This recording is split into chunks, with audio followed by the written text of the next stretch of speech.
읽어주는 부동산 경매. 경매 공매. 이것부터 알고 시작하자. 파트 8. 경매 투자 잘못해서 망한 경우도 있나요? 경매 초보 투자자들의 실패율 높아. 경매 공매 투자에서 누구나 다 성공할 순 없지만 그렇다고 망하는 경우도 드문 일입니다.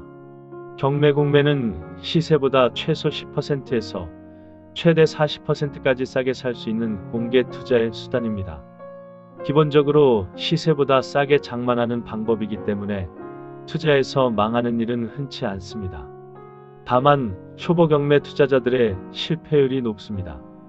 여러 가지 이유가 있지만 대표적인 실패 원인은 감정가 오류입니다. 감정가는 현재 시세가 아닙니다.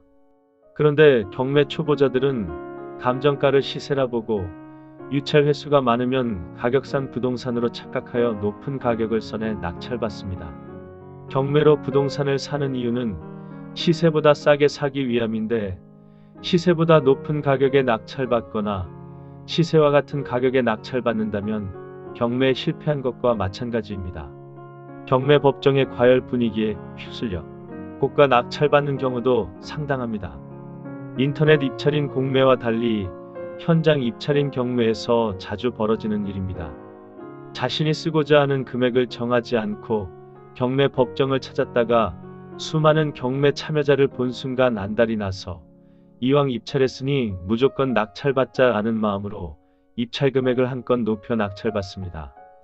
낙찰 후에는 되돌릴 수 없기 때문에 섣불리 투자에 나서지 말고 사전에 꼼꼼히 준비하여 입찰에 나서는 것이 실패를 줄이는 방법입니다. 성공 사례보다 실패 사례 잘 알아두어야. 저금리의 영향으로 가진 자금은 적지만 잘 건진 상가 열아들 안 부럽다며 대출받아 상가나 오피스텔 입찰에 나서는 사람들이 늘고 있습니다.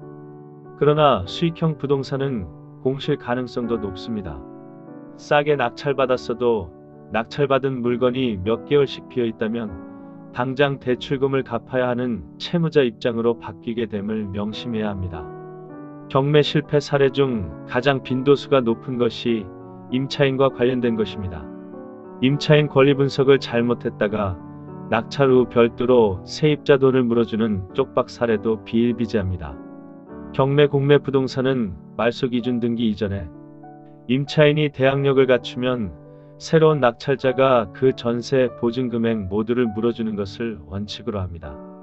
그런 권리 분석 과정을 모른 채 싸게 낙찰받았다가 세입자의 전세 보증금 몇천만 원을 꼬박 물어주고 나서야 경매 투자의 위험을 새삼 깨닫는 경우도 있습니다.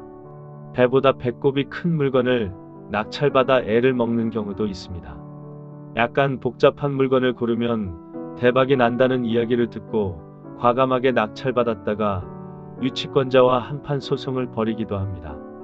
해결하기 어려운 소위 특수물건이라 하는 것은 난해한 권리관계가 얽혀 있어 전문가들도 쉽지 않은 물건입니다. 이런 물건은 낙찰 후에도 골머리를 앓는 경우가 많으니 초보자들은 특히 주의해야 합니다. 경매 투자에서 성공 사례만 듣기보다는 실패 사례, 즉 쪽박 사례를 잘 알아두는 게 좋습니다.